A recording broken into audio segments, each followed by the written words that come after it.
welcome. I'm going to take you on my little journey today. This is a fun one, or I think it's a fun one. So this started by me first seeing this blouse. So I'll show you the blouse first and show you where the idea started. So then what I realized is this is ACRIS.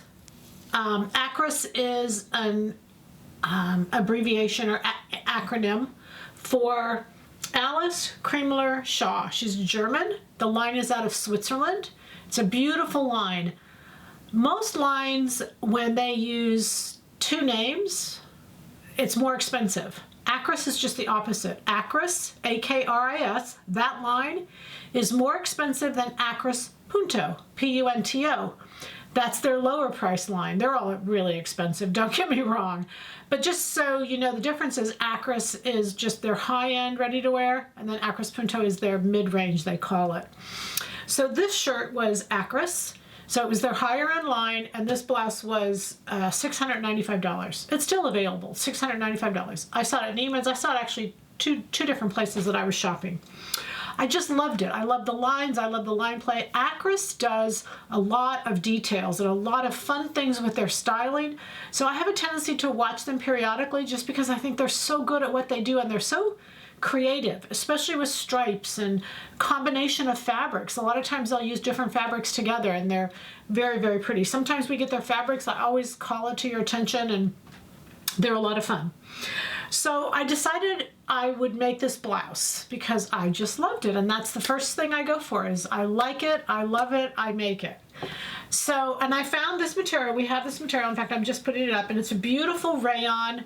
I mean, incredible drape. It's a shadow stripe.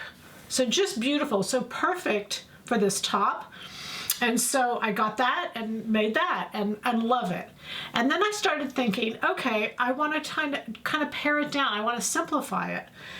But before I do that, let's go back to this because I used pattern 350. 350, if you start to look at the blouse, and it's a little harder online when you just see the photo I showed you, but if you start to look online in the real blouse, what you can see is it's a kimono sleeve. And what I loved about it is that kimono, which I don't think I've ever seen a kimono done in stripes because usually a kimono is thought of to be a softer blouse, a more feminine pattern, therefore feminine fabric. And so to take the stripes and put it with a kimono is a little contraire.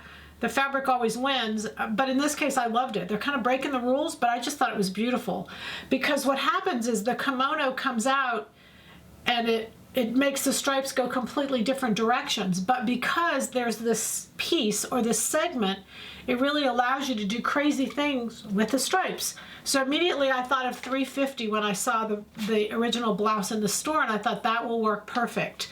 So what I did is this photo shows you how I laid the stripes. Those lines will tell you that the stripes in the middle go up, the stripes on the side go horizontal, and then this piece you can do whatever you want. You can do it vertical or you can do it horizontal and match. So just it's important to recognize you can do it either way. I went ahead and did it vertical, and then I added some length to it just because I wanted it to be a little bit longer. The blouse, now the t-shirt.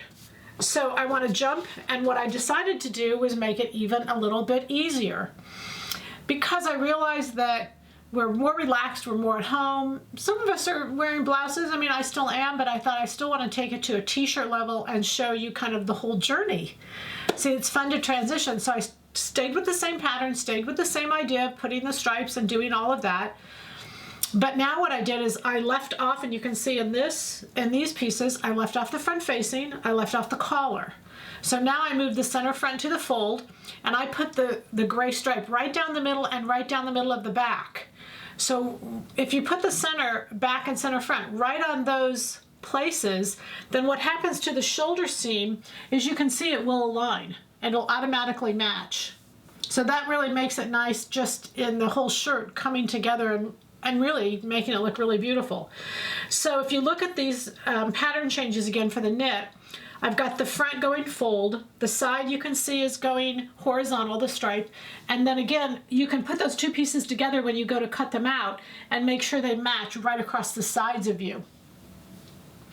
And then this piece in here, I put vertical. and I put it right along the stripe, so it has a real kind of like almost like a border print to the portion coming around. I just really like it.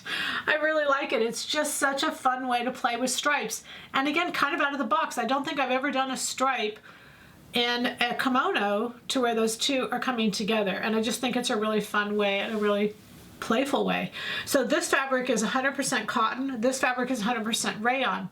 So either fabric makes great year-round wears that you can do with them. The pattern is 350, Stephanie's Blouse. And I hope you have as much fun on your journey as I've had on mine. Happy sewing from Silhouette Patterns.